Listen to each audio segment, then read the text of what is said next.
वाला एपिसोड। तो एपिसोड की स्टार्टिंग होती है और हमें लेजेंडरी माउंटेन पीक का सीन दिखाया जाता है। वहाँ पे हमारी सीरीज के मेन हीरो को दिखाते हैं, लेकिन तभी उसको उसी के दोनों डिसाइपल्स अपनी तलवार से मार देते हैं। मगर मरता हुआ हमारा मेन कैरेक्टर अपने डिसाइपल से कहता है कि जिंग चैन, तुमने मेरे साथ ऐसा क्यों किया। फिर जिंग चैन अपने मास्टर से कहता है कि मास्टर, इस सब में सिर्फ आपका फॉल्ट है, आपने हमें अपनी ट्रू मार्शल आर्ट को नहीं सिखाया, इसीलिए हमारे पास इसके अलावा कोई और चॉइस नहीं थी। और साथ ही मास्टर, आप बहुत ज्यादा क्रूल हैं, इसीलिए हमें इतना ज्यादा ईवल होने के लिए ब्लेम मत करना। लेकिन तभी मरते हुए उनका मास्टर उनसे कहता है कि मैं खुद अपना एम्परर का टाइटल तुम्हें देने वाला था, लेकिन तुम तो। मास्टर अपनी इतनी ही बात कहता है कि तभी उसका स्टूडेंट उसे पहाड़ी के ऊपर से लात मार करके नीचे गिर देता है। फिर गिरते हुए उनका मास्टर यानी कि एम्परर उनसे कहता है कि तुम दोनों ने आखिरकार मेरे साथ ऐसा क्यों किया। मैंने तो तुम दोनों को आखिरकार इतना सब सिखाया, मगर फिर भी तुम लोगों ने मेरे साथ ऐसा किया। अगर मैं यहाँ से बच गया और मुझे एक और मौका मिला तो फिर याद रखना, मैं तुम लोगों को ढूंढ करके जरूर मारूंगा। लेकिन इसके बाद सीन चेंज होता है और हम लोग आसमान से एक मीटियोर को गिरते हुए देखते हैं और फिर हमें लिंग फैमिली के हाउस का सीन दिखाया जाता है, जहाँ पर उनका यंग मास्टर मर चुका होता है और वहाँ पे सभी लोग रो रहे होते हैं। भी वहाँ पे उसके फादर भी उसके कॉफिन के पास बैठे होते हैं। वो वहाँ पर बैठ करके कहते हैं कि जियांग चैंग मेरा एक बहुत अच्छा बेटा था, मगर इसके जाने के बाद मैं अपने आप से हमेशा नफरत करता रहूंगा, क्योंकि मैं दूसरे लोगों से इसको बचा नहीं पाया। साथ ही मैं उस बास्टर्ड टियानलोंग को भी नहीं छोड़ूंगा, क्योंकि यहाँ पे मेरे बेटे को अकेला मार करके छोड़ गया। और फिर वो एक पेपर को आग में जलाते हुए कहते हैं कि अब मैं टियानलोंग को मार के ही रहूंगा, जिसकी वजह से मेरे बेटे का बदला पूरा होगा। जिसके बाद हम कॉफिन के अंदर उसके मरे हुए लड़के को देखते हैं, वो वहीं पे लेटा हुआ होता है। लेकिन तभी अचानक उसकी आंखें खुल जाती हैं, क्योंकि हमारे मेन कैरेक्टर एम्परर की सोल एनर्जी इस लड़के के अंदर आ जाती है।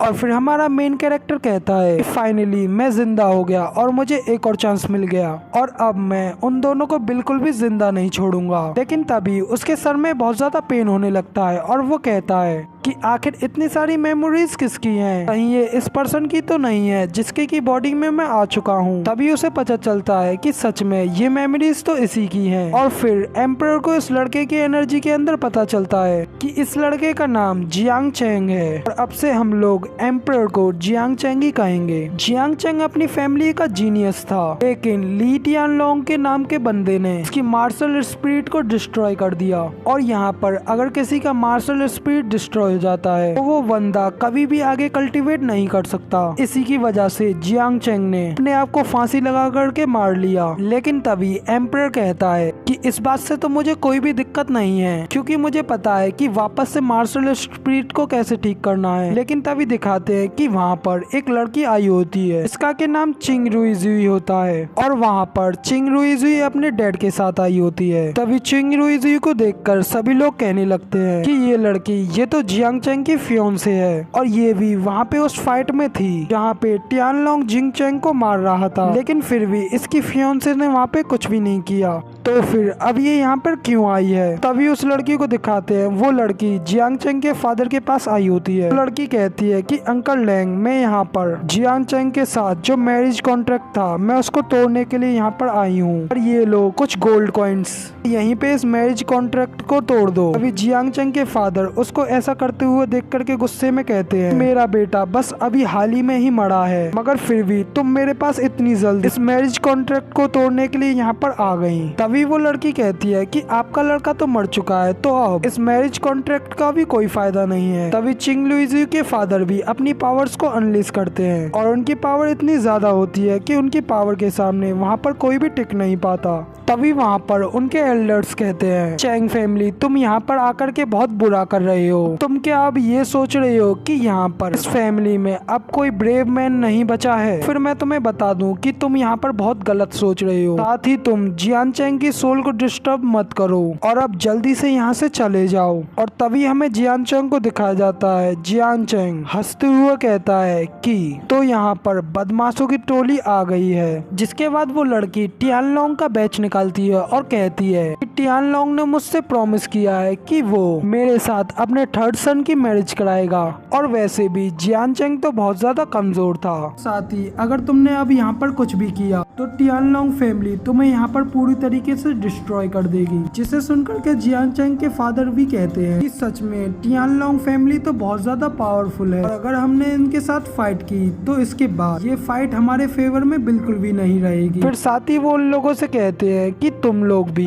मेरे बेटे के हत्यारों के साथ ही हो, कि तुम भी अब उन हत्यारों के साथ मिल गए हो। जिसके बाद हम लोगों को दिखाते हैं कि अचानक उस लड़की के हाथ में जो बैच होता है उसको कोई अचानक तोड़ देता है और तभी वो सारे लोग पीछे की ओर देखने लगते हैं और वो लोग कहते हैं फिर यहाँ पर कौन है जिसने की ऐसा किया है। और तभी वो लड़की भी उसे गाली देने लगती है जिसने की ऐसा किया होता है। लेकिन तभी हमें दिखाते हैं कि वो सब जियांग चेंग ने ही किया होता है, क्योंकि जियांग चेंग अपने कॉफिन से निकल करके बाहर आ गया होता है। तो इसे देख करके सब लोग बहुत ज्यादा हैरान हो जाते हैं। साथ ही चिंग रुई भी उसे देख करके बहुत ज्यादा परेशान हो जाती है और वो कहती है कि ये तो बिल्कुल इम्पॉसिबल है। लिंग जियान चेंग तो ऑलरेडी पहले ही मर चुका है, तो मुझे बताओ कि आखिर तुम कौन हो। इसके बाद जियान चेंग उससे कहता है कि गुड, मुझे ये देख करके बहुत ज्यादा अच्छा लगा कि तुम्हें रिग्रेट हो रहा है, लेकिन मैं क्या करूँ, मैं अभी तक नहीं मरा हूँ। और फिर जियान चेंग अपने फादर के पास जाता है। जिसके बाद जियान चेंग के फादर उसे देख करके बहुत ज्यादा इमोशनल हो जाते हैं और उससे कहते हैं कि जियांग चेंग ये तो बिल्कुल सच है, ये तो सच में तुम हो, सच में तुम नहीं मरे। जिसके बाद जियान चेंग नीचे की ओर झुक जाता है और अपने फादर से कहता है कि फादर प्लीज मुझे माफ कर दे, मैं एक अच्छा सन नहीं हूँ क्योंकि मैंने आपको इतना ज्यादा परेशान कर दिया। तभी उसके फादर कहते हैं कि नहीं बेटे, तो तुम्हें जिंदा देख करके बहुत ज्यादा खुश हूँ, लेकिन अब तुम जल्दी से उठ जाओ। तभी दोनों बाप बेटों के बीच में चिंग रुई आ जाती है और कहती है कि मैंने ये एक्सपेक्ट नहीं किया था कि तुम अभी भी जिंदा होगे, लेकिन अब जब तुम यहाँ पर आ ही गए हो तो अपने फादर से मेरे पैरों में गिर करके माफी मांगने के लिए कह दो, इसके बाद शायद मैं तुम दोनों को माफ कर दूंगी। लेकिन चिंग रुई इतना कहती है कि अचानक जियान चेंग फुल स्पीड के साथ उसके करीब आ जाता है और उससे कहता है तुम्हारी हिम्मत कैसे हुई मेरे डैड से ऐसे बात करने की।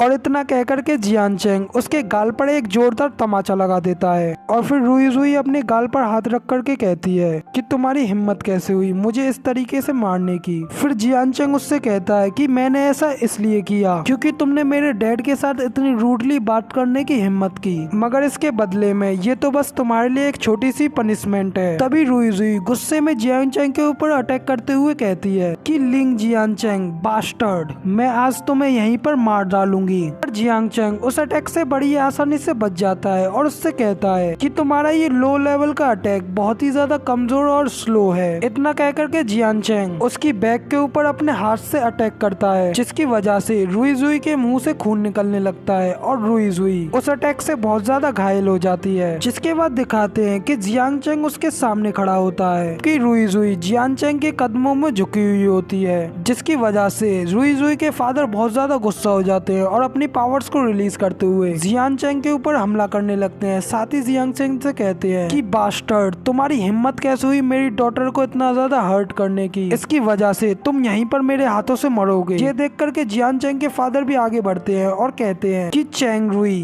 तुम मेरे होते हुए मेरे बेटे को बिल्कुल भी टच नहीं कर पाओगे। जिसके बाद दिखाते हैं कि वो दोनों एक दूसरे के ऊपर डायरेक्ट अटैक करते हैं और साथ ही उन दोनों के अटैक्स दो तरीके के होते हैं। एक तरफ फायर लाइन होता है जबकि दूसरी तरफ आइस ड्रैगन होता है। उन दोनों की ही पावर का इम्पैक्ट बहुत ज्यादा होता है, इसकी वजह से वहाँ पर कोई और डिसाइपल भी खड़ा नहीं हो पा रहा होता है। मगर तभी दिखाते हैं कि रुई के फादर नीचे की ओर गिर जाते हैं क्योंकि जियान चेंग के फादर काफी ज्यादा स्ट्रॉन्ग होते हैं। और फिर रुई के फादर कहते हैं कि डैम इट, ये आदमी मुझसे अभी भी काफी ज्यादा स्ट्रॉन्ग है। तभी रुई को भी दिखाते हैं और रुई अपने फादर को हारता हुआ देख करके काफी ज्यादा परेशान हो जाती है। साथ ही अपने फादर को उठाते हुए कहती है कि फादर क्या आप ठीक हैं। तभी जियान चंग और उसके फादर भी उन दोनों के सामने खड़े होते हैं। इसके बाद जियान चंग रुइजुई से कहता है कि चेंग रुइजुई, अगर तुम यहाँ पर एंगेजमेंट इसलिए तोड़ने के लिए आई होती क्योंकि मेरे मरने के बाद तुम विडो बन जाती, तो एंगेजमेंट तोड़ने के लिए मैं तुमको बिल्कुल भी ब्लेम नहीं करता, लेकिन तुमने यहाँ पर आकर के मेरे फादर और मेरे लोगों के साथ इतना बुरा बर्ताव किया, इसके लिए मैं तुम्हें बिल्कुल भी माफ नहीं करूंगा।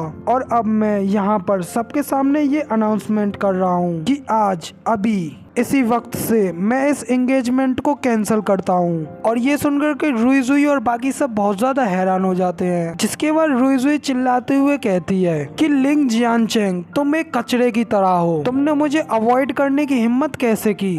और अब मैं इसके बाद ये बिल्कुल पूरी तरीके से श्योर करती हूँ कि तुम्हें इस सब के लिए बहुत ही जल्दी पे बैक करना होगा। तभी जियान चेंग भी गुस्से में उससे कहता है कि अपनी बकवास बंद करो और जल्दी से यहाँ से निकल लो। इतना कहकर के जियान चेंग भी अपनी पावर्स को अनलिस्ट करता है, जो कि बहुत ही ज्यादा पावरफुल होती हैं। और इसकी वजह से रुइजुई और उसके फादर दोनों ही सीधा बाहर जाकर के गिरते हैं। मगर रुइजुई के फादर वहाँ से जाते हुए कहते हैं कि लिंग जियान चेंग, बस रुको, मैं 3 महीने में ली फैमिली के तीसरे बेटे के साथ फिर से आऊंगा और फिर तुम ली परिवार के गुस्से को सहने के लिए तैयार रहना। तभी जियान चेंग उससे कहता है कि जरूर, तुम्हारा जब मन करे तुम यहाँ पर आ सकते हो, मैं तुम्हारे लिए हर टाइम रेडी रहूंगा। एपिसोड 2 की स्टार्टिंग लिंग फैमिली के मीटिंग रूम से होती है। वहाँ पे जियान चेंग और उसकी फैमिली के सभी लोग भी होते हैं और ली फैमिली के एल्डर यानी जियान चेंग के ग्रैंडफादर जियान चेंग से कहते हैं कि मैंने पहले तुम्हें खुद अपने आप चेक किया था, तुम उस टाइम मर चुके थे, लेकिन अब आखिर यहाँ पर जिंदा कैसे हो। फिर साथ ही जियान चेंग के फादर भी कहते हैं कि हाँ जियान चेंग, मुझे भी नहीं पता कि आखिर ऐसा कैसे हुआ। लेकिन फिर जियान चेंग उन लोगों को बताता है कि लीडर, मुझे भी नहीं पता मेरे मरने के बाद वहाँ पर क्या हुआ, लेकिन जब मेरी आंखें खुली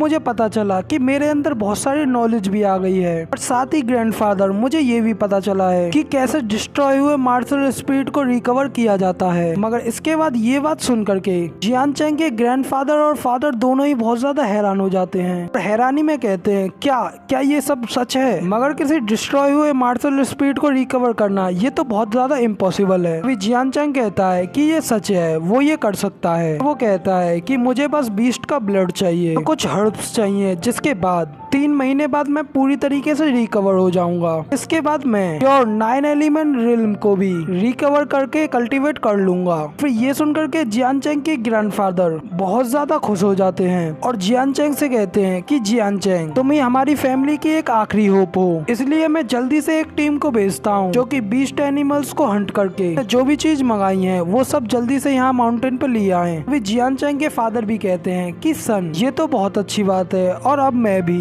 अपनी लिंग फैमिली के स्टोर रूम में चेक करता हूँ हमारे स्टोर रूम में बीस्ट एनिमल्स का ब्लड कितना रखा है, वहाँ पे जितना भी होगा मैं तुम्हारे लिए ले आऊंगा। इसके बाद जियान चेंग भी अपने फादर को थैंक्स करता है। फिर हम लोग देखते हैं कि जियान चेंग के सामने कई सारे मटकों में बीस्ट एनिमल का ब्लड रखा होता है और फिर जियान चेंग के डैड उससे कहते हैं कि यहाँ पर जितना भी ब्लड है पहले तुम उसे यूज कर लो, तक मैं खुद जा करके और भी ज्यादा हंट कर करके एनिमल ब्लड को यहाँ पर ले आऊंगा। इसके थोड़ी देर बाद हमें दिखाते हैं जियान चेंग के डैड और उसके साथ कई सारे लोग बीस्ट एनिमल्स को हंट करने के लिए माउंटेन पर जाने लगते हैं। और तभी जियान चेंग भी कहता है कि डोंट वरी गाइस, मैं तुम्हें इस सब के लिए बिल्कुल भी डिसअपॉइंटेड नहीं करूंगा। और ये कहकर के जियान चेंग अपने पास से एक बुक निकालता है जिसका के नाम 10,000 बुक ऑफ इनहेलेशन था। इसके बाद जियान चेंग उस बुक को कल्टीवेट करने लग जाता है और साथ ही कहता है कि इस बुक को मैंने खुद अपने आप बनाया है और अब मैं इसकी मदद से अपनी मार्शल स्पिरिट को रिकवर कर लूंगा। और साथ ही इस बुक के अंदर हेवनली मोर्टल 10,000 इनविंसिबल वेज हैं, साथ ही इसके अंदर 10,000 साइलेंट वेज भी हैं। इतना कह करके जियान चेंग उस बुक को लेकर के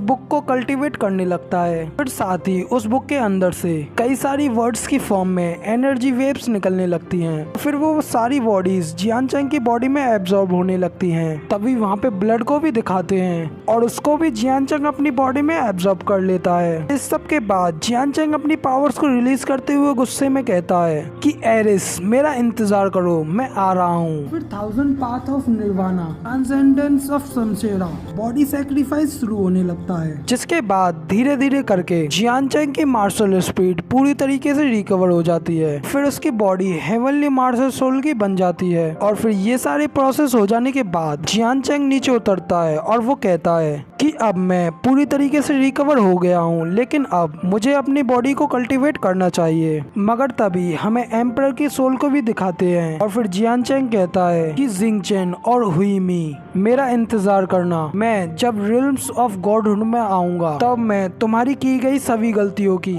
एक काफी अच्छी सजा दूंगा। मगर तभी जियान चैंग सोचता है कि लेकिन फिर भी ये एक मार्शल सोल है और इसकी एग्जिस्टेंस हेवनली रिल्म्स से काफी ज्यादा अलग है। इसके लिए मुझे ग्रो होने के लिए अनलिमिटेड पोटेंशियल की जरूरत होगी और इसके लिए मुझे बहुत ज्यादा कल्टीवेशन की जरूरत होगी। अभी यहाँ पर क्योंकि काफी ज्यादा बीस्ट ब्लड बचा हुआ है, फिर भी मुझे काफी ज्यादा बेस्ट ब्लड की जरूरत होगी, जिससे कि मैं अपनी बॉडी को हेवनली स्काई व्हील पर अपग्रेड कर लूंगा। और ये कह करके जियान चैंग वहीं पर बैठ जाता है और बैठ करके वहाँ पर कल्टीवेट करने लगता है। वहाँ पे जितना भी बचा हुआ ब्लड होता है उस सबको जियान चैंग एब्जॉर्ब करने लगता है। साथ ही जियान चैंग कहता है कि ये ब्लड मेरे लिए अभी काफी नहीं है। मगर तभी जियान चैंग को कल्टीवेट करते हुए 5 दिन हो जाते हैं और फिर 13 दिन बीत जाने के बाद वहाँ पे जियान चैंग के फादर भी आ जाते हैं और जियान चैंग से कहते हैं कि सन ये लो, ये वाला ब्लड तुम्हारे लिए सबसे बेस्ट रहेगा। इसके बाद जियान चैंग भी उन सबको थैंक्स करता है और फिर उस ब्लड को भी कल्टीवेट करते हुए जियान चैंग को 25 दिन बीत जाते हैं, जिसके बाद जियान चैंग की आईज ग्लो करने लगती हैं और फिर जियान चैंग अपनी बॉडी को ब्रेक थ्रू कर लेता है। और तभी जियान चैंग अपनी बॉडी को चेक करते हुए कहता है कि बुरा नहीं है, मैं 7th लियान यून रिल्म में पहुंच गया हूँ और साथ ही हेवनली व्हील की 2nd स्टेज पर भी। इन 3 महीनों में मैंने ट्रूली यून रिल्म्स को एडवांस कर लिया है। मगर तभी इसकी थोड़ी देर बाद ही वहाँ पे एक मोटू लड़का अंदर की ओर आता है और हाफते हुए जियान चैंग से कहता है कि आपके लिए एक बैड न्यूज है, क्योंकि हमारी हंटिंग टीम के साथ जरूरी कुछ हुआ है। और हंटिंग टीम के बारे में सुनकर के जियान चैंग भी काफी ज्यादा हैरान हो जाता है। लिंग एंसेस्टर हॉल से होती है, वहाँ पे कई सारे लिंग फैमिली के एल्डर और उनके लीडर खड़े होते हैं और सभी वहाँ पे काफी ज्यादा गुस्से में होते हैं। और उनमें से एक बंदा कहता है कि लीडर, चैंग फैमिली हमारे लोगों के साथ बहुत बुरा कर रही है। उन्होंने हमारे ऊपर सीधा डायरेक्ट अटैक करने की कोशिश की है और साथ ही हमारे इतने सारे लोगों को मार दिया है। हमें भी जल्द से जल्द उन लोगों से इस बात का बदला लेना होगा और उनके साथ जल्दी ही एक सीरियसली फाइट लड़नी होगी। लेकिन तभी उनके लीडर भी उनसे कहते हैं कि चैनलैंग फैमिली को टियानलोंग सेक्ट सपोर्ट कर रहा है, जो कि सच में बहुत ज्यादा पावरफुल है। तो तुम ऐसा सोच भी कैसे सकते हो कि हम लोग उनके साथ फाइट लड़ सकते हैं। अभी सबसे इम्पोर्टेंट थिंग तो हमारे लिए ये है कि हम जल्द से जल्द 10 सेंट लेवल के वॉरियर्स को तैयार करें और उन्हें थिएक्सिन को ढूंढ कर लाने के लिए भेजें। लेकिन लीडर के इतना कहते ही वहाँ पर जियान चैंग भी आ जाता है और वहाँ पे आकर के लीडर से कहता है कि ग्रैंडफादर, मुझे बताएं कि आखिर मेरे फादर के साथ क्या हुआ है। लेकिन तभी लीडर भी जियान चैंग को देख करके वहाँ पे हैरान हो जाते हैं। जियान चैंग से कहते हैं कि जबकि तुम खुद यहाँ पर आ गए हो तो इस सब के बारे में टी सेन तुम्हें बता देगा। तभी टी सेन जियान चैंग को बताते हैं कि जियान चैंग, जब हम माउंटेन पर बीस्ट एनिमल ब्लड को लेने के लिए एनिमल्स को वहाँ पर हंट कर रहे थे, लेकिन तभी वहाँ पर चैन फैमिली के 100 से भी ज्यादा लोग आ गए थे, जो कि सभी अपनी सेंट लेवल पर थे। उन्होंने वहाँ पर आकर के हम लोगों के ऊपर अटैक कर दिया। मगर वहाँ पे तुम्हारे फादर ने हमें बचाने के लिए हम लोगों को वहाँ से भेज दिया और उनसे अकेले ही फाइट लड़ने लगे। और तभी से हमें उनके बारे में बिल्कुल भी पता नहीं चल पा रहा है। लेकिन तभी जियान चैंग भी उनसे कहता है कि आखिर ये आप क्या कह रहे हैं। और फिर जियान चैंग गुस्से में कहता है कि यहाँ तक कि ड्रैगन का भी उल्टा स्केल होता है। चैंग फैमिली, अगर तुमने मेरे फादर को जरा सा भी नुकसान पहुँचाने की कोशिश की तो मैं तुम्हें हेवन और अर्थ से भी ढूंढ लाऊंगा, जिसके बाद मैं तुम्हारी फैमिली के आखिरी चिराग को भी बुझा दूंगा। और ये कहकर के जियान चैंग गुस्से में आगे बढ़ने लगता है। लेकिन तभी जियान चैंग के लोग जियान चैंग से कहते हैं कि जियान चैंग, तुम बिल्कुल भी परेशान ना हो, हमें पता है कि टीजिंग बिल्कुल ठीक होंगे क्योंकि वो सच में काफी ज्यादा पावरफुल हैं। तभी दूसरा बंदा भी कहता है कि जियान चैंग, तुम अभी भी काफी ज्यादा यंग हो, तुम्हें सिर्फ अभी अपने बारे में सोचना चाहिए, इन सब बातों के लिए तुम प्लीज ज्यादा मत सोच। और फिर तीसरा बंदा भी कहता है कि हाँ जियान चैंग, ये बिल्कुल ठीक है, जितना जल्दी हो सके उतना जल्दी हम लोग तुम्हारे फादर को यहाँ पर वापस ले आएंगे। मगर जियान चैंग उनकी एक भी बातों को नहीं सुनता है और अपने ग्रैंडफादर को आवाज लगाते हुए कहता है कि ग्रैंडफादर, मैं यहाँ से जाना चाहता हूँ और अपने साथ अंकल को ले जा करके डैड को फाइंड करना चाहता हूँ। मगर तभी जियान चैंग के ग्रैंडफादर उसे रोकते हुए कहते हैं कि तुम अपनी ये नॉनसेंस बातों को बंद करो क्या तुम्हें पता भी है कि चाओ माउंटेन के अंदर कितने ज्यादा खतरनाक बीस्ट रहते हैं? वो सारे के सारे बीस्ट ही कम से कम 5th लेवल के बीस्ट हैं, तो तुम उनके सामने बिल्कुल भी टिक नहीं पाओगे। लेकिन तभी जियान चेंग सीरियस होते हुए अपने ग्रैंडफादर से कहता है कि ग्रैंडफादर, जैसा कि आपने मुझे बताया है, मैं इजीली उस माउंटेन को पार कर लूंगा। इतना कहकर के जियान चेंग अपनी पावर्स को अनलिस्ट करता है, जो कि इतनी ज्यादा टेरिफाइंग होती हैं कि वहाँ पर जितने भी बंदे खड़े होते हैं वो सारे ही उस पावर के प्रेशर की वजह से वहाँ पे ठीक से खड़े नहीं हो पा रहे होते हैं, जिसे देख करके ग्रैंडफादर भी हैरानी से कहते हैं कि ये पावर लेवल तो युआन जिंग की 7th लेवल का है। साथ ही वो सारे एल्डर्स भी जियान चेंग की पावर्स को देख करके कहते हैं कि ये तो युआन जिंग के 7th लेवल पर है, मगर आखिर ये इतनी जल्दी इस लेवल पर कैसे आ गया? माय गॉड, तुम्हें तो अभी सिर्फ कुछ महीने भी नहीं हुए हैं और फिर भी ऑलरेडी तुमने युआन जिंग के 7th लेवल को रीच कर लिया है। और अगर ये सच में हेवेंस के खिलाफ है, फिर तो सच में गॉड की हमारी फैमिली के ऊपर बहुत ही ज्यादा अच्छी ब्लेसिंग्स हैं। जिसके बाद तभी जियान चेंग आगे बढ़ता है और अपने ग्रैंडफादर से कहता है कि लीडर, मेरे फादर मिसिंग हैं, तो फिर मुझे बताएं कि मैं यहाँ पे आराम से बैठ कर के वेट कैसे कर सकता हूँ। फैमिली हेड, प्लीज मेरी मदद करें। तभी जियान चेंग के ग्रैंडफादर भी रेडी हो जाते हैं और जियान चेंग से कहते हैं कि ओके, तुम जा सकते हो, लेकिन फिर भी मैं अपने अंकल टी सेंग की गाइडेंस में रहना होगा और साथ ही किसी भी प्रकार के डेंजर से दूर रहना होगा। और ग्रैंडफादर अंकल से भी कहते हैं कि टी सेन जाओ और जा करके टीजिन को सेफली वापस लेके आओ, लेकिन साथ ही अपनी सेफ्टी का भी बहुत ज्यादा ध्यान रखना। ये सुनकर के अंकल टी सेन भी रेडी हो जाते हैं और फिर जियान चेंग और बाकी सभी लोग माउंटेन पे जाने की तैयारी करने लगते हैं। तभी सीन चेंज होता है और हमें चाओस माउंटेन का सीन दिखाया जाता है। जियान चेंग, उसके अंकल और बाकी सभी लोग चाओस माउंटेन पर चढ़ने लगते हैं और अंकल जियान चेंग से कहते हैं कि जियान चेंग, इस चाओस माउंटेन के अंदर कई सारे बहुत ही खतरनाक बीस्ट मॉन्स्टर्स रहते हैं और साथ ही कई सारे मर्डरर लोग भी यहाँ पर रहते हैं, तो फिर तुम्हारे लिए सबसे अच्छा यही रहेगा कि तुम जितना ज्यादा हो सके उतना ज्यादा मेरे साथ ही रहना। और फिर जियान चेंग भी कहता है कि ठीक है, मैं समझ गया। लेकिन तभी अचानक जियान चेंग को वहाँ पे किसी चीज का सेंस होता है और जियान चेंग अपने अंकल से कहता है कि अंकल, मुझे लगता है कि हमसे सिर्फ 100 मीटर्स दूर ही वहाँ पे कोई ना कोई लोग तो जरूर है। और ये सुनकर के जियान चेंग के अंकल भी सामने की ओर देखने लगते हैं, मगर अंकल को वहाँ पर कुछ भी नहीं दिखाई देता। और फिर अंकल जियान चेंग से कहते हैं कि जियान चेंग, मुझे लगता है कि तुमने यहाँ पर कुछ गलत सेंस किया है, क्योंकि अभी तो हम चेंग फैमिली के हाउस से काफी ज्यादा दूर हैं और चेंग फैमिली तो यहाँ पर आने की सोच भी नहीं सकती। और मुझे पता है कि जियान चेंग, तुम काफी ज्यादा टैलेंटेड हो, मगर लेकिन तुम्हें अभी यहाँ पर काफी ज्यादा एक्सपीरियंस की जरूरत है। तभी एक और बंदा भी कहता है कि मास्टर, आफ्टर ऑल इसका चाओस माउंटेन पर पहला दिन ही तो है, इसीलिए इसका यहाँ पर नर्वस होना तो बनता है, इसमें कोई बड़ी बात तो नहीं है। लेकिन दूसरी ओर जियान चेंग ऊपर की ओर जंप करता है और अपने पास से 3 नाइफ्स को निकालते हुए सामने की ओर फेंक के मारता है और कहता है कि मुझे ऑलरेडी तुम लोगों के बारे में पता चल गया है, तो फिर तुम्हें और भी ज्यादा यहाँ पर छुपना नहीं चाहिए और साथ ही अपने आप को हमारे सामने शो कराना चाहिए। तभी जियान चेंग ने उनके ऊपर जिन नाइफ्स से अटैक किया होता है, उन नाइफ्स को एक स्वॉर्ड से रोक लिया जाता है और पेड़ों के पीछे एक बंदे को दिखाया जाता है जो कि हंस रहा होता है। उसी ने उन नाइफ्स के अटैक को रोका होता है और फिर वो आदमी उन पेड़ों के पीछे से सामने आकर के कहता है कि बच्चे, नॉट बैड, मुझे तो यकीन भी नहीं हो रहा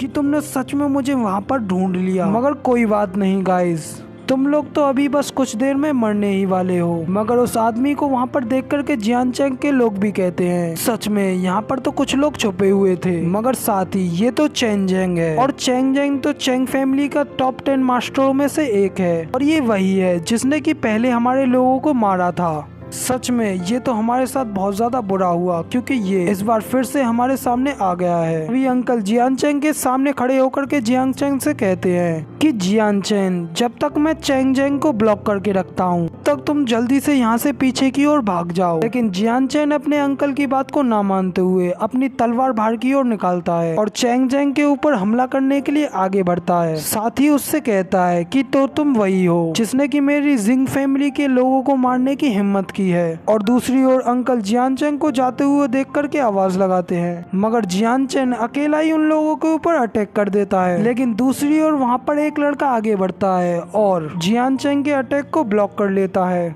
जिसे देख करके जियान चैंग भी काफी ज्यादा हैरान हो जाता है। और जबकि दूसरी ओर वो लड़का हंस रहा होता है। साथ ही जियान चैंग से कहता है तो तुम ही हो जिंग जियान चैंग, जिसने की सिस्टर रुई जुई को इंसल्ट करने की हिम्मत की थी, और इसी वजह से आज के दिन तुम यहाँ पर मरने वाले हो। और वहाँ पे उस लड़के को देख करके जियान चैंग के लोग भी काफी ज्यादा हैरान हो जाते हैं। साथ ही कहते हैं कि ये लड़का तो चैंग जू है, जो कि डिवाइन पावर्स के साथ पैदा हुआ था। हालांकि इसने 7th लेवल के मेटावर्स को प्रैक्टिस किया है, लेकिन फिर भी 9 मेजर्स के कंपैरिजन में ये 8th लेवल के मेटावर्स को भी मैच कर लेता है। फिर वो साथी जियान चैंग से कहते हैं कि जियान चैन ये बिल्कुल भी अच्छा नहीं है, जल्दी से वहाँ से हटो। लेकिन तभी चैंग जू अपनी स्वॉर्ड से एक जबरदस्त स्लैश लगाता है और जियान चैंग उसे देख करके कहता है कि सच में ये तो ऑलरेडी काफी ज्यादा स्ट्रॉन्गर है। दूसरी ओर चैंग जू आसमान की ओर एक जंप लगाता है और वहीं से अपनी स्वॉर्ड के साथ अटैक करते हुए कहता है कि बॉय अब फिर से हेल में जाने के लिए तैयार हो जाओ। दूसरी ओर जियान चैन भी काफी ज्यादा परेशान होते हुए नीचे की ओर खड़ा होता है।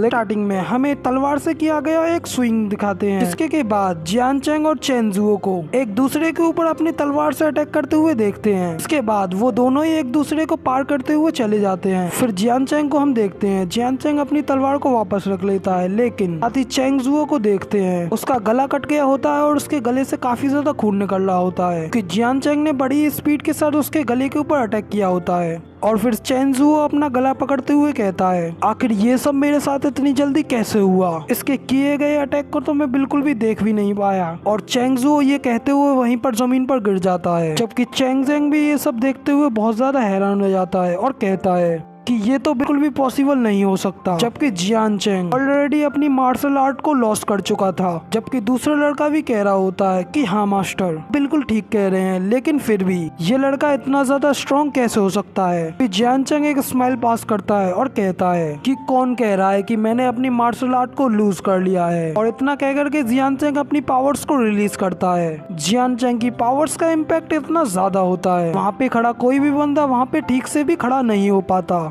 और वो सारे ही जियान चैंग के पावर्स को देखते हुए बहुत ज्यादा हैरान हो जाते हैं। चैंग जैन भी ये सब देख करके कहता है कि ये तो 2nd ग्रेड की रेड मार्शल आर्ट स्पिरिट है, तो फिर डेफिनेटली इस लड़के ने अपनी मार्शल आर्ट को कहीं भी लूज नहीं किया था। फिर जियान चैंग के स्पिरिट को देखते हुए अंकल हंसते हुए कहते हैं कि हमारा जियान चैंग 3 येन टाउन्स का सबसे बड़ा जीनियस लड़का है। चैन फैमिली और ली फैमिली को तो इसका बहुत ज्यादा पछतावा होगा कि उन्होंने हमको ऑफेंड करने की हिम्मत कैसे की। चैंग जैन भी जियान चैंग को देखते हुए कहते हैं कि अगर ये लड़का आगे कुछ टाइम और जिंदा रहा तो इसकी वजह से हमारी पूरी की पूरी चैंग फैमिली बहुत ज्यादा डेंजर में पड़ जाएगी। और फिर वो अपने सभी लोगों से कहता है तुम सभी लोग एक साथ इसके ऊपर अटैक करो, इसको बिल्कुल भी हल्के में मत लेना और इसके ऊपर अपनी पूरी स्ट्रेंथ के साथ अटैक करना। मुझे किसी भी हालत में इस जियान चैंग को मरा हुआ देखना है। अभी अंकल भी कहते हैं ये तो अच्छा नहीं है, हमें जल्दी से जियान चैंग को प्रोटेक्ट करना होगा। जिसके बाद तभी दोनों टीम एक दूसरे के ऊपर अटैक करने लगती हैं। साथ ही अंकल और चैंग जैंग दोनों एक दूसरे के ऊपर अपनी अपनी तलवारों से अटैक करते हैं। दूसरी ओर दोनों फैमिली के सोल्जर्स भी एक दूसरे के साथ बड़ी अच्छी तरीके से लड़ रहे होते हैं। अगर साथ ही उनमें से कुछ सोल्जर्स भी जियान चैंग के ऊपर अटैक करने के लिए आगे बढ़ते हैं और जियान चैंग से कहते हैं बच्चे आज तुम हमारे हाथों से मरने वाले। तुमने चैंग फैमिली को ऑफेंड करके अपने लिए सिर्फ एक ही रास्ते को छोड़ा है, जो कि तुम्हें सिर्फ डेथ की ओर ले जाएगा। तभी जियान चैन के अंकल भी घबराते हुए जियान चैन से कहते हैं कि ये बिल्कुल भी अच्छा नहीं है, जियान चैन जल्दी से वहाँ से हटो। अगर चैंग जैंग ये देख करके बहुत ज्यादा खुश होता है और कहता है कि 3 लोग जो कि 7th लेवल सराउंडिंग पर हैं, इनके सामने ये लड़का जरूर ही मारा जाएगा। लेकिन दूसरी ओर जियान चैंग वहाँ पे बड़े ही आराम से अपनी स्वॉर्ड लेकर के खड़ा होता है और कहता है एक्चुअली मेरी कॉम्बैट पावर्स 9th लेवल के आम लोगों के ऊपर यूज करने की, फिर ये कमजोर से लोग मेरा क्या ही बिगाड़ लेंगे। इसके बाद जियान चैंग अपनी आंखें खोलता है और कहता है कि लो अब जाकर तुम मरो। इसके बाद जियान चैंग उनके ऊपर अपनी तलवार से सिर्फ एक स्लैश करता है और वो तीनों ही वहाँ पे जियान चैंग के सिर्फ एक ही अटैक से मर जाते हैं। साथ ही जियान चैंग के लोग ये सब देख करके कहते हैं कि सच में जियान चैंग कितना ज्यादा अमेजिंग है, इसने सिर्फ एक ही स्लैश में उन तीनों को हरा। लेकिन अब हमें भी इन बाकी के बचे कुत्तों को भी मारना होगा। चैंग जैन ये देख करके बहुत ज्यादा हैरान हो जाता है और साथ ही कहता है क्या 3 लोग मिलकर भी इस लड़के जियान चैन का मुकाबला नहीं कर पाए। तभी जियान चैन के अंकल अपनी स्वॉर्ड को लेकर के चैन ज़ेन के ऊपर अटैक करने के लिए आगे बढ़ते हैं और साथ ही उससे कहते हैं कि चैन ज़ेन, अब तुम्हारे पास बिल्कुल भी टाइम नहीं है कि तुम फाइट के बीच में हो, तो तुम कहीं और कैसे देख सकते हो। ये कहकर के अंकल उसके ऊपर अपनी स्वॉर्ड से अटैक कर देते हैं। चैंग ज़ेन बड़ी आसानी से उस अटैक से बचते हुए वापस अंकल के ऊपर ही एक किक मार देता है, जिसको कि अंकल भी अपने हाथ से ब्लॉक कर लेते हैं। और फिर जियान चैन उन दोनों की फाइट को देख रहा होता है। साथ ही जियान चैन चैंग ज़ेन की वीकनेस को देख लेता है और कहता है कि हालांकि अंकल और उसके बीच की फाइट में चैंग ज़ेन यहाँ पर ज्यादा पावरफुल है, लेकिन जब वो अपने हाथ को फ्लोट करता है उसकी राइट आर्म की वीकनेस बिल्कुल ठीक दिखाई देती है। तभी जियान चैन अंकल से कहता है कि अंकल, उसके राइट आर्म से 3 इंच नीचे वहाँ पे उस जगह पर आप अटैक कीजिए। और अंकल भी चैंग ज़ेन की बातों के लिए रेडी हो जाते हैं। फिर वो अपनी स्वॉर्ड को उठा करके अपना स्पेशल अटैक करते हैं, जिसका कि नाम 3000 स्ट्राइक्स अटैक होता है, जिससे कि वो सीधा ऊपर से चैंग ज़ेन के ऊपर अटैक करते हैं। जबकि चैंग ज़ेन भी उस अटैक को देख करके काफी ज्यादा परेशान हो जाता है और साथ ही कहता है कि ये तो बिल्कुल भी अच्छा नहीं हुआ, इस अटैक की वजह से तो मैं मर भी सकता हूँ। वहाँ पर चैंग ज़ेन कुछ भी नहीं कर पाता क्योंकि अंकल का काफी तेज और काफी ज्यादा पावरफुल होता है, जिसके की वजह से चैंग ज़ेन वहीं पर गिर जाता है और साथ ही काफी ज्यादा घायल हो जाता है। फिर वो मरते हुए कहता है कि आखिर तुम्हें कैसे पता चला, तुमने मेरी वीकनेस को पता कैसे किया। मगर इतना कह करके चैंग ज़ेन वहीं पर मर जाता है। तभी जियान चैन उसकी बॉडी के करीब खड़ा होता है और उससे कहता है कि तुम पूछ रहे थे कि मैंने तुम्हारी वीकनेस को कैसे पहचाना। वेल, हालांकि ये कैजुअली भी हो सकता है, मगर लेकिन एज अ एम्परर इस दुनिया में जो भी मेरे हर एक एनिमी मुझे उनकी वीकनेस को पहचानना आसानी से आता है। तभी जियान चैन के लोग आगे बढ़ते हैं और जियान चैन को चेयर करने लगते हैं। साथ ही कहते हैं आखिर इस बार हम फाइट को जीत गए। अब इस बार हम लोगों ने चैंग जिया हुआंग को मार करके अपना पूरा बदला ले लिया है। जियान चैन भी कहता है कि हाँ, हमने अपना रिवेंज ले लिया है। जियान चैन उन लोगों को देख करके बहुत ज्यादा खुश होता है और साथ ही अपने मन में कहता है कि मैं मेरी पहले की लाइफ में बिल्कुल ही अकेला था, लेकिन अब इस दुनिया में मेरे साथ कई सारे लोग हैं जो कि सभी मेरे लव वंस हैं। अभी जियान चैन के अंकल भी आगे बढ़ते हैं और सभी लोगों से कहते हैं आज की हमारी ये जीत सिर्फ जियान चैन की वजह से पॉसिबल हो पाई है, तो इसलिए तो जियान चैन को कुछ रिवॉर्ड भी देना चाहिए। फिर साथ ही सभी लोग भी इस बात के लिए रेडी हो जाते हैं और फिर अंकल अपने पास से एक बैग के अंदर से काफी सारी चीजों को निकालने लगते हैं, पर थोड़ा परेशान होते हुए कहते हैं कि आखिर मैंने वो चीज कहाँ रख दी। साथ ही जियान चैन भी कहता है कि अंकल आखिर आप क्या कर रहे हैं। मगर तभी अंकल को वो चीज मिल जाती है जिस चीज को वो ढूंढ रहे होते हैं और फिर अंकल उस चीज को निकालते हुए कहते हैं ये हमारी सबसे बेस्ट मार्शल आर्ट की बुक है, जो कि अब से मैं इसको तुम्हें दे रहा हूँ, जो कि इस मार्शल आर्ट का नाम 3000 स्ट्राइक्स है। तो गाइस यार, ये वो वाली स्किल्स है जो कि थोड़ी देर पहले अंकल ने यूज की थी चैंग ज़ेन को मारने के लिए। फिर जियान चैन उस बुक को ले लेता है और साथ ही उसके पीछे सभी लोग कहते हैं कि ये तो वही बुक है ना जिसे कि सिर्फ चीफ और उनके उत्तराधिकारी ही यूज कर सकते हैं। फिर तो ये मार्शल आर्ट जियान चैन के लिए सबसे अच्छा रिवॉर्ड है, जो कि अब जियान चैन की मेरिडियंस के ठीक हो जाने के बाद जियान चैन इस मार्शल आर्ट के लिए पूरी तरीके से काबिल। फिर जियान चैन उस मार्शल आर्ट को देखते हुए ये मार्शल आर्ट तो इस वर्ल्ड में लो लेवल की मार्शल आर्ट है, लेकिन अनफॉर्चुनेटली जो मार्शल आर्ट मेरे मेमोरी में है वो इस मार्शल आर्ट की पावर को बढ़ाने के लिए बिल्कुल सुइटेबल है। तो फिर इसे कंबाइन करके सीखने के बाद मैं सिर्फ एक स्ट्राइक से पूरी की पूरी चैन फैमिली को डिस्ट्रॉय कर सकता हूँ। लेकिन तभी अंकल आगे बढ़ते हैं और जियान चैन से कहते हैं कि जियान चैन, मुझे इस मार्शल आर्ट को सीखने के लिए पूरे 5 मंथ्स लगे थे, मगर साथ ही इसे मास्टर करने में पूरे 5 साल लग गए, इसलिए तुम भी इसे जल्दी से फिगर आउट करने लगो। जिसके बाद जियान चैन उस मार्शल आर्ट को पढ़ने लगता है। फिर जियान चैन उस बुक को थोड़ी देर बाद ही पूरी तरीके से पढ़ लेता है और साथ ही एक लंबी सांस छोड़ता है और अपने अंकल से कहता है कि हाँ, मैंने इसको सीख लिया। मगर दूसरी ओर उसके अंकल हंसने लगते हैं और कहते हैं कि मुझे पता है कि तुम अभी यंग हो और मैं जानता हूँ कि तुम्हें इसे समझने के लिए कुछ प्रॉब्लम्स हो, मगर अभी तुम्हें ट्रू युआन रियलम में जाने की जरूरत है। इसके बाद तुम इस मार्शल आर्ट को आसानी से समझ जाओगे। और तभी जियान चैन के साथी भी कहते कि हाँ जियान चैन, तुम अभी सिर्फ 7th युआन रियलम में हो और इस मार्शल आर्ट को सीखना अभी तुम्हारे लिए काफी हायर लेवल पर है, तो फिर तुम कुछ टाइम का वेट करो, लेकिन साथ ही इस मार्शल आर्ट को प्रैक्टिस करते रहो। मगर तभी जियान चैन अंकल से कहता है अंकल थोड़ा रोकें, मैंने कहा कि मैंने इस मार्शल आर्ट की टेक्निक को ऑलरेडी मास्टर कर लिया है। मगर तभी वो सारे लोग जियान चैन को देखते हैं और कहते हैं कि ओ तो तुम कह रहे हो कि तुमने इस मार्शल आर्ट स्किल को मास्टर कर लिया है। तभी दूसरा भी कहता है कि हाँ, ये तो कह रहा है कि इसने ऑलरेडी इस मार्शल आर्ट स्किल को मास्टर कर लिया है। फिर साथ ही तीसरा भी कहता है कि हाँ, मैंने भी यही सुना। लेकिन तभी अचानक वो सारे ही लोग बहुत ज्यादा शॉक में हो जाते हैं, जैसे कि उनने यहाँ पर कोई भूत देख लिया हो। क्योंकि जियान चैन ने कहा कि उसने इस मार्शल आर्ट स्किल को पूरे तरीके से मास्टर कर लिया है। मगर स्टार्टिंग में जियान चैन और उसके अंकल खड़े होते हैं। साथ ही वहाँ पे खड़े सभी लोग हैरानी से जियान चैन से कहते हैं, क्या तुमने ऐसा कहा कि तुमने इसको रीड कर लिया है? लेकिन हमें तो नहीं लगता कि तुमने इस मार्शल आर्ट को सिर्फ रीड भी किया होगा। तभी अंकल भी जियान चैन से कहते हैं कि जियान चैन, मुझे लगता है कि तुम अभी काफी ज्यादा यंग हो, तो इसमें कोई भी फर्क नहीं पड़ता कि अगर तुम इसमें फेल भी हो जाते हो, लेकिन आप इस तरीके का झूठ नहीं कह सकते। साथ ही बाकी लोग भी जियान चैन को समझाने लगते हैं कि अभी तुम जिस पाथ पर चलना चाहते हो वो अभी तुम्हारे लिए काफी ज्यादा दूर है। तुम भले ही यंग हो, लेकिन इस तरीके की नॉनसेंस बातें नहीं कर सकते। जिसके बाद जियान चैन अपनी स्वॉर्ड को हाथों में पकड़ते हुए कहता है कि मैं झूठ नहीं बोल रहा,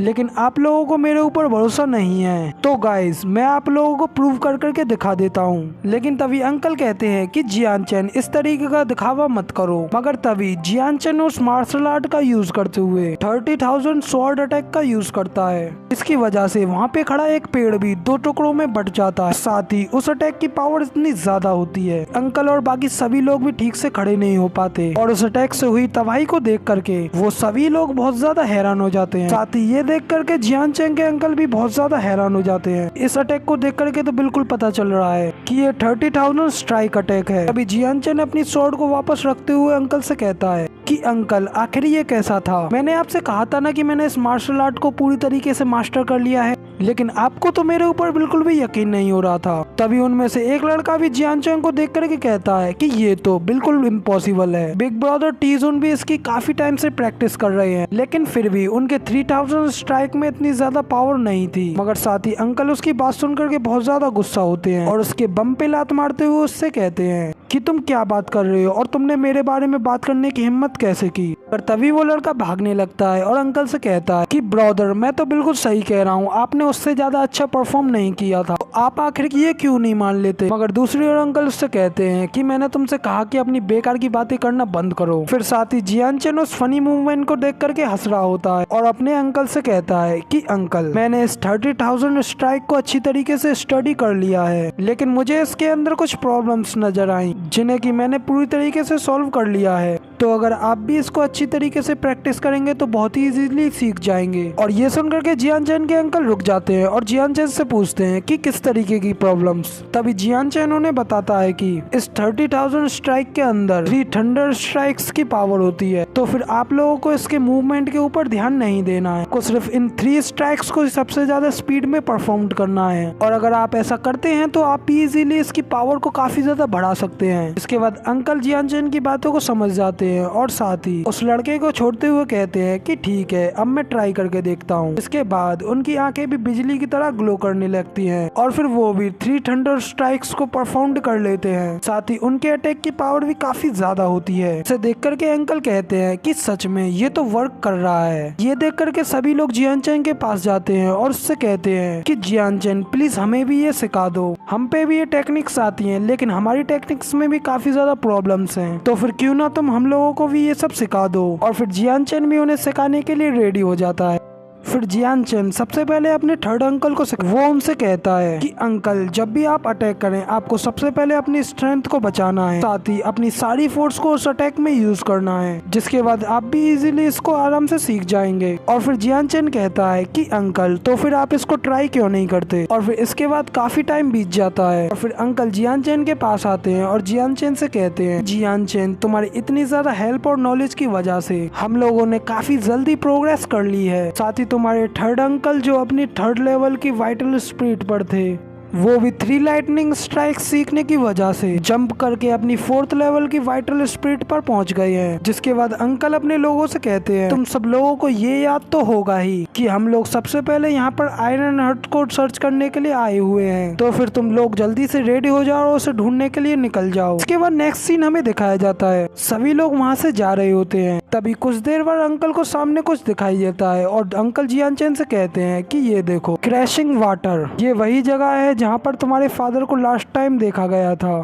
यहीं पर वो हमें बचाते हुए गायब हो गए थे। तभी जियान चंग उस जगह पर चारों ओर देखने लगता है, लेकिन अचानक उसे झरने के दूसरी ओर कुछ दिखाई पड़ता है और फिर जियान चंग कहता है, क्या ये सच में कहीं पीसफुल जेड लोटस तो नहीं? तभी अंकल कहते हैं कि जियान चंग आखिर तुम क्या कह रहे हो? मगर तभी जियान चंग तेजी से वहाँ से आगे बढ़ जाता है और अपने अंकल से कहता है कि आप बस जरा सा वेट करें, मैं बस अभी आया। तभी जियान चंग वहाँ से वापस भी आ जाता है, जिसके बाद जियान चंग अंकल को वो लोटस दिखाता है, मगर अंकल उससे कहते हैं, क्या तुम सिर्फ इस चीज के लिए वहाँ पर गए थे? मगर तभी जियान चंग अंकल से कहता है कि अंकल जरा ठीक से इस चीज को देखें, ये पीसफुल जेड लोटस है जो कि एक्सट्रीमली वंडरफुल है। इसकी मदद से हम किसी के भी कटे हुए हाथ को भी रिपेयर कर सकते हैं। जिसके बाद बाकी लोग भी जियान चंग से पूछने लगते हैं, क्या ये सच में किसी भी बॉडी के पार्ट को ग्रो कर सकता है? और फिर जियान चंग उससे कहता है कि हाँ, ये ऐसा कर सकता है। हालांकि कई लोगों को इसके बारे में पता नहीं है कि इतना अच्छा ट्रेजर भी यहाँ पर मिल सकता है। जियान चंग अपने लोगों को ये सब बता ही रहा होता है कि अचानक वहाँ पे एक बंदा आ जाता है और उन लोगों से कहता है कि मुझे नहीं लगा था कि लिंग फैमिली यहाँ तक आ जाएगी और साथ ही इतना ज्यादा अच्छा ट्रेजर भी ढूंढ पाएगी। जिसके बाद उस बंदे को दिखाते हैं। अंकल उस बंदे को देख करके कहते हैं, तो ये तुम हो चैंग जिंग। तभी जियान चंग भी अंकल से पूछता है कि अंकल आखिर ये कौन है? और फिर अंकल उसके बारे में बताने लगते हैं, ये ब्लैक रोब के एक चैंग परिवार का टॉप 10 मास्टरों में से एक मास्टर है और साथ ही ये भी उस समय वहीं था जहाँ पे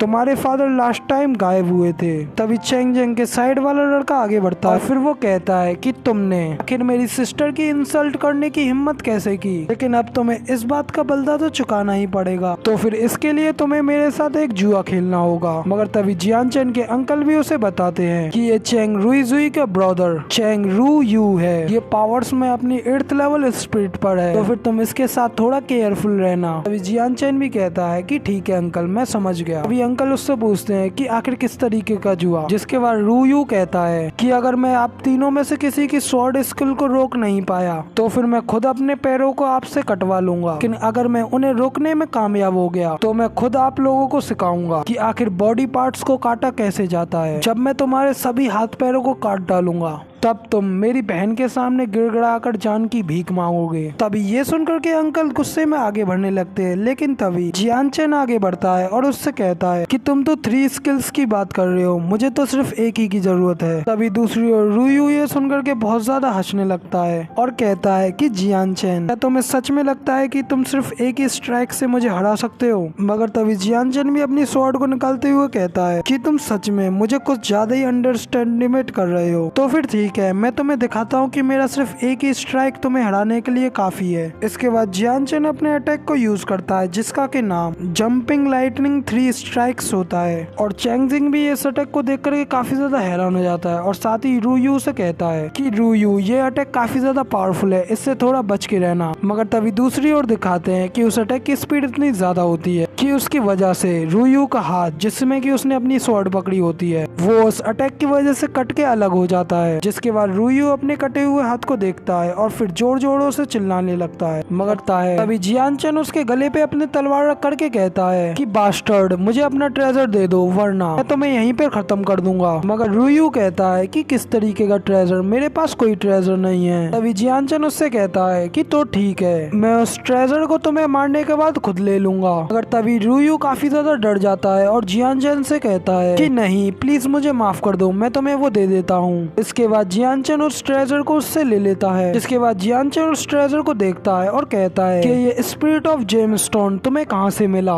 रूयू कहता है कि मुझे ये ट्रेजर फॉरेस्ट में चाउस वैली में मिला था जो कि यहाँ से 100 किलोमीटर दूर नॉर्थ की ओर है। और फिर रूयू कहता है कि मैंने अब तुम्हें सब कुछ बता दिया है तो अब जल्दी से मुझे छोड़ दो और यहाँ से जाने दो। लेकिन तभी जियान चंग उसे मना करता है और वहीं पे उसे अपनी तलवार से मार डालता है। ये देख करके रूयू के फादर चैंग जिंग बहुत ज्यादा गुस्सा हो जाते हैं और फिर तेजी से जियान चंग के ऊपर अटैक करने के लिए आगे बढ़ते हैं। तुम लिटिल बास्टर्ड, मैं आज तुम्हें यहीं पर मार डालूंगा। और तभी उसे जियान चंग के ऊपर अटैक करते हुए अंकल भी देख लेते हैं। साथ ही वो तेजी से उसके सामने आकर के उससे कहते हैं कि चैंग जिंग तुम्हारा ट्रू अपोनेंट यहाँ पर है। चैंग जिंग भी उसे देख करके कहते हैं कि लिंग टी सेन तुम सिर्फ एक वंकिस्ट वॉरियर हो, फिर भी तुम मेरे सामने खड़े होने की हिम्मत कर रहे हो, मैं आज तुम दोनों को ही यहाँ पर मार डालूंगा। लेकिन तभी जियान चंग के अंकल 3 थंडर स्ट्राइक को यूज करते हुए चैंगजिंग के ऊपर अटैक कर देते हैं। साथ ही कहते हैं कि अब तुम इस अटैक को रोक कर दिखाओ। ये अटैक मैंने पर्सनली जियान चैंग से सीखा है। हंसते हुए कहते हैं कि अब मैं इस अटैक को तुम्हारे ऊपर ही प्रैक्टिस करूंगा। फिर चैंगजिंग कहता है तो क्या हुआ, तुमने ये नए मूव को सीखा है लेकिन तुम अभी भी मेरे को डैमेज पहुंचाने के लायक नहीं हो। ये कहकर चैंगजिंग उस अटैक को अपनी स्वॉर्ड से रोकने की कोशिश करते हैं, लेकिन वो 3 लाइटनिंग थंडर स्ट्राइक चैंगजिंग की स्वॉर्ड को तोड़ते हुए उसके ऊपर अटैक कर देता है। उसके बाद चैंगजिंग बहुत ही ज्यादा तेजी से पत्थर से जाकर के टकरा जाता है और उस अटैक की वजह से पीछे का वो पत्थर भी पूरी तरीके से चकनाचूर हो जाता है। साथ ही चैंगजिंग भी काफी ज्यादा घायल हो जाता है। चैंगजिंग सोच रहा होता है कि आखिर ये कैसे पॉसिबल हो सकता है। कुछ दिन पहले तो ये मेरे अपोनेंट के तौर पे खड़े होने के लायक भी नहीं था। और साथ ही वो हैरानी में सोचने लगता है कि आखिर इसने कुछ देर पहले क्या कहा था कि वो ये स्वॉर्ड मूव की वजह से इतना पावरफुल हो पाया है, जबकि वो स्वॉर्ड मूव जियांग चैंग ने उसे सिखाया है। तो वो जियांग चैंग को कोसते हुए कहता है कि रुई आखिर तुमने किस तरीके के मॉन्स्टर को हमारे क्लैन के लिए सम्मन किया है। इसके बाद अंकल चैंगजिंग से पूछते हैं कि चैंगजिंग अगर तुम मुझे सच सच बता दोगे कि आखिर टाइसन के साथ क्या हुआ है तो मैं तुम्हें छोड़ने के बारे में सोचूंगा। जिसके बाद चैंगजिंग हंसते हुए अंकल से कहता है तुम लोग टाइसन को कभी नहीं ढूंढ पाओगे कि तुम लोगों ने तो पहले ही उसको खो दिया है। मुझे ये कहते हुए बिल्कुल भी डर नहीं लग रहा कि रुई ने पहले ही टियानलोंग गुरु को पहले ही ये खबर भेज दी है कि लिंग टियानचेन अभी भी जिंदा है और अब जब भी टाइम आएगा तुम सभी लोगों को मार दिया जाएगा। तभी अंकल ये सुनते ही उसको अपनी तलवार से मार डालते हैं। तभी नेक्स्ट सीन में जियान चैंग के पास उसके अंकल आते हैं और जियान चैंग से कहते हैं कि हालांकि हम लोगों को पता चल गया है कि टाइसन उन लोगों के क्लैन में ही है, लेकिन अभी हम लोग इतने ज्यादा नहीं हैं कि वहाँ पर जाकर के उन लोगों से फाइट लड़ सके। अब हम लोगों को वापस जाना चाहिए और जरूर कोई ना कोई सॉल्यूशन ढूंढ कर लाना चाहिए। मगर ये सुनकर के जियान चैंग काफी ज्यादा गुस्सा होने लगता है। तभी थर्ड अंकल भी जियान चैंग से कहते हैं जियान चैंग तुम थोड़ा रिलैक्स हो जाओ, हम लोग जल्दी ही तुम्हारे फादर को वापस लाने का सॉल्यूशन सोच लेंगे। जिसके बाद जियान चैंग बहुत ही ज्यादा गहराई में कुछ सोचने लगता है। कहता है कि अकॉर्डिंग टू चैंगजी कि चैंग रुयू मेरे फादर को लिंग क्लैन में लाना चाह रहा है, जबकि ली मेरे फादर का यूज कर रहा है हम सभी लोगों को ह्यूमिलेट करने के लिए। और फिर जियान चैंग ये सब सोचने के बाद अपने अंकल से कहता है अंकल हमारे पास प्रिपरेशन के अब 2 महीने हैं, बट लेकिन अच्छी प्रिपरेशन के लिए। लेकिन तभी अंकल भी जियान चैंग से कहते हैं कि मगर अभी भी हम लोग चैंगजन को रोकने के लिए एबल नहीं है और प्रॉब्लम्स को बढ़ाने के लिए लिंग टियान भी हमें वहाँ पर मिल सकता है। मगर तभी जियान चैंग अपने अंकल से कहता है कि अंकल टाइसुन मेरे पास एक रास्ता है, लेकिन उससे पहले आप सभी लोगों को जाकर के हमारे क्लैन लीडर को समझाना होगा। तभी अंकल भी जियान चैंग से पूछते हैं आखिर तुम क्या कह रहे हो और आखिर तुम्हारा प्लान क्या है। मगर तभी जियान चैंग दूसरी ओर मुड़ जाता है और सामने नदी की ओर देख करके कहता है कि अब मैं यहाँ पर 2 महीनों तक मेडिटेट करने वाला हूँ। नो मैटर यहाँ पर चाहे रुक्सयू आए या फिर ली टियानलोंग, उन सभी को यहाँ पर आकर के अपनी सजा अपने खून से चुकानी होगी। मगर इनमें जियान चैंग उस नदी में एक पत्थर के ऊपर कल्टीवेट कर रहा होता है। इसकी थोड़ी देर बाद जियान चैंग कहता है कि अब मुझे ये चांस को लेना। जिसके बाद जियान चैंग अपने पास से जेम स्पिरिट स्टोन को निकालता है और उस स्टोन की सारी पावर्स को एब्जॉर्ब करने लगता है। फिर उस स्टोन की सारी पावर्स जियान चैंग के अंदर एब्जॉर्ब होने लगती हैं, जबकि धीरे धीरे उस स्टोन की सारी पावर्स खत्म होने लगती हैं। कि थोड़ी देर बाद जियान चैंग उस स्टोन की सारी पावर्स को एब्जॉर्ब करने के बाद एक लंबी सांस लेता है और कहता है कि अब मुझे लगता है कि मैंने यूनजिन के 9th लेवल को भी पूरी तरीके से मास्टर कर लिया है, लेकिन अगर इस जेम स्टोन में कुछ और एनर्जी होती तो काफी ज्यादा अच्छा रहता। उसके बाद जियान चैंग उस जेम स्टोन को फेंकते हुए कहता है कि कोई बात नहीं, मैं अब चाउस वैली की ओर जाऊंगा ताकि मैं कुछ और जेम स्टोन्स को ढूंढ पाऊं। नेक्स्ट सीन में जियान चैंग बड़ी स्पीड से वहां से जा रहा होता है तो उसकी स्पीड पहले से काफी ज्यादा बढ़ गई होती है। उसके बाद जियान चैंग एक पहाड़ी के ऊपर से जंप लगाता है, बड़े अच्छे स्टाइल के साथ जमीन पर लैंड करता है। जियान चैंग खड़े होते हुए कहता है मुझे यहाँ पर स्ट्रॉन्गेस्ट स्पिरिचुअल साइंस महसूस हो रहा है, लगता है मैं चाउस वैली के काफी ज्यादा करीब आ गया हूँ। मगर तभी एक लड़की हेल्प हेल्प चिल्लाती हुई आगे की ओर भाग रही होती है और वो सीधा जियान चैंग के करीब जा रही होती है। जियान चैंग भी उसे देख लेता है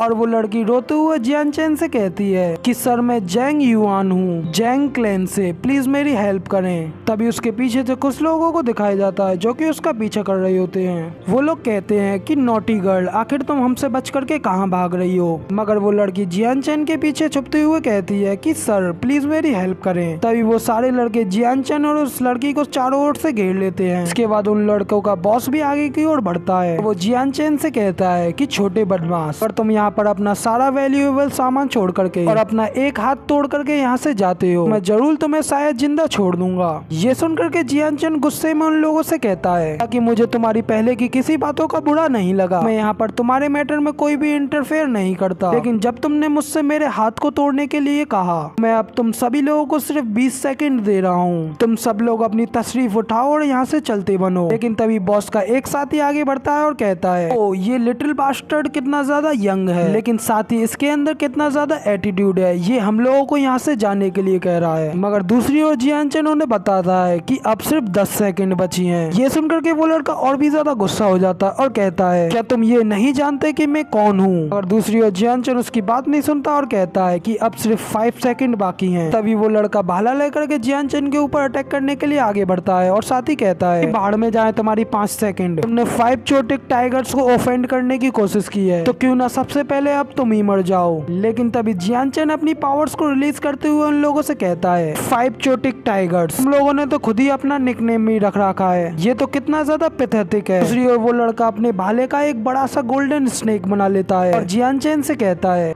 कि मरने से पहले तुम कितना भी पेनिट्रेट कर लो और मैं देखता हूँ कि आखिर तुम इस अटैक से कैसे बचते हो। दूसरी ओर उसका बॉस भी ये सब देखते हुए कहता है कि लाओ वू अपने स्पिरिचुअल स्नेक का यूज कर रहा है और वो अपने योनजिंग के 8th लेवल को मास्टर कर चुका है, फिर डेफिनेटली ये लड़का इस अटैक की वजह से बुरी तरीके से मारा जाएगा। फिर उसका दूसरा साथी भी चिल्लाते हुए कहता है कि लाओ वू तुम पहले इस बच्चे को मत मारो, हम लोग पहले इस बच्चे के छोटे छोटे पीसेस करेंगे और फिर उन पीसेस को यहाँ के वाइल्ड एनिमल्स के लिए खाने के लिए डाल जाएंगे। पर तभी दिखाते हैं कि वो अटैक जियानचन के काफी ज्यादा करीब आ चुका होता है। इसके बाद जियानचन बड़ी तेजी के स्पीड के साथ उस स्नेक को 2 टुकड़ों में काट देता है, साथ ही अपनी स्वॉर्ड को लाओ वू के आर पार कर देता है और लाओ वू मुंह से खून खांसते हुए कहता है कि ये तो बिल्कुल इम्पॉसिबल है। साथ ही ये देख करके उसके सारे लोग भी डर जाते हैं और फिर लाओ वू का दूसरा साथी डरते हुए कहता है, इसने लाओ वू को पलक झपकते ही मार डाला। ये देख करके उन लोगों का बॉस भी काफी ज्यादा डर जाता है और साथ ही कहता है, नॉर्मली हम लोग ही दूसरों को मारते हैं, लेकिन अब तो ये उल्टा पड़ गया है। और जियानचन अपनी स्वॉर्ड लेकर के उन लोगों के सामने खड़ा होता है। साथ ही जियानचन उन लोगों से पूछता है कि मुझे अब बताओ कि तुम लोगों में से मुझसे ये किसने कहा था कि वो मुझे मार करके कुत्तों को खिलाएगा। मगर जियानचन के इतना कहते सारे लोग मिल करके जियानचन के ऊपर अटैक करने के लिए आगे बढ़ते हैं और जेंग युआन भी ये देख करके डर जाती है और कहती है कि सर थोड़ा केयरफुल रहना। तभी जियानचन स्वॉर्ड लेते हुए स्माइल करते हुए उन लोगों से कहता है, यूजलेस लोगों का पागल ग्रुप, मैं अब तुम लोगों को अपनी प्रैक्टिस के तौर पर यूज करूंगा। दूसरी ओर जियानचन की ये बात सुनकर के सभी लोग गुस्सा हो जाते हैं, कहते हैं क्या ये कह रहा है कि ये हमारा यूज कर रहा है। मगर तभी जियानचन अपनी स्वॉर्ड की हेल्प से उन लोगों के ऊपर एक जबरदस्त सा स्लाइस लगाता है, जिसकी वजह से वो सभी लोग घायल होकर के पीछे गिरने लगते हैं। उनके गिरने के बाद जमीन में भी एक जोरदार धमाका होता है। जियानचन उन लोगों से कहता है, तुम्हारे जैसे यूजलेस लोगों का ग्रुप मुझे लूटने के बारे में सोच रहा था। अभी उनका लीडर उठते हुए जियानचन से कहता है, तुम सिर्फ इसलिए हमसे जीत गए क्योंकि तुम्हारी स्वॉर्ड स्किल्स काफी ज्यादा अच्छी हैं। तभी जियानचन उसकी ये बात सुनकर के जोर जोर से हंसने लगता है और उन लोगों से कहता है कि तो अब मुझे पता चला, मुझे अब रियलाइज हुआ कि तुम मुझसे क्यों हार गए। तुम इसलिए हारे क्योंकि तुम लोगों का दिमाग भी काम नहीं करता।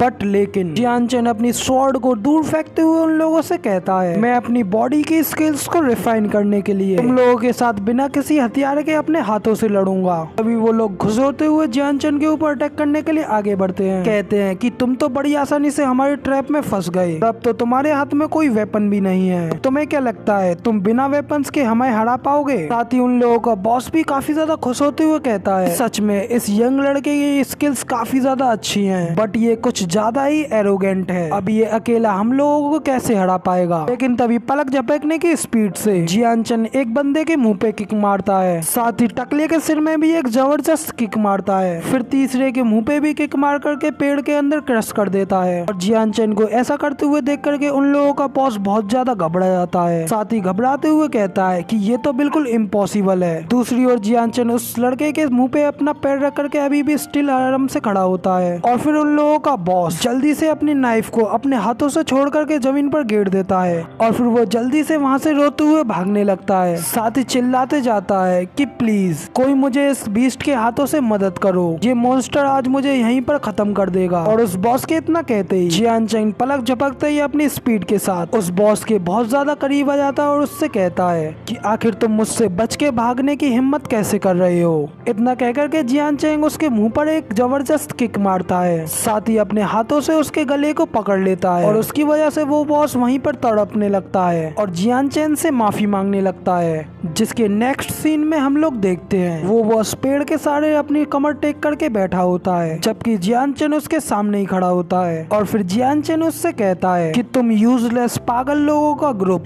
मेरे लिए एक गर्मजोशी प्रैक्टिस के लायक भी नहीं है, तो फिर तुम कैसे किसी दूसरे के साथ रॉबरी कर सकते हो। और मगर जियान चैंग के इतना कहते ही हमारा ये वाला एपिसोड यहीं पर कंप्लीट हो जाता है। अब अगर आप लोगों को हमारा ये वाला एपिसोड पसंद आया हो तो प्लीज एक लाइक कर देना, साथ ही कमेंट में बताना कि आपको हमारा ये वाला एपिसोड कैसा लगा। और अगर आप इसका नेक्स्ट एपिसोड देखना चाहते हैं तो चैनल को सब्सक्राइब भी जरूर से कर लेना, साथ ही घंटे को बजाना मत भूलना। जिसके बाद मैं मिलता हूँ आपसे अगली वीडियो में, तब तक के लिए टाटा बाय बाय, फिर मिलते हैं।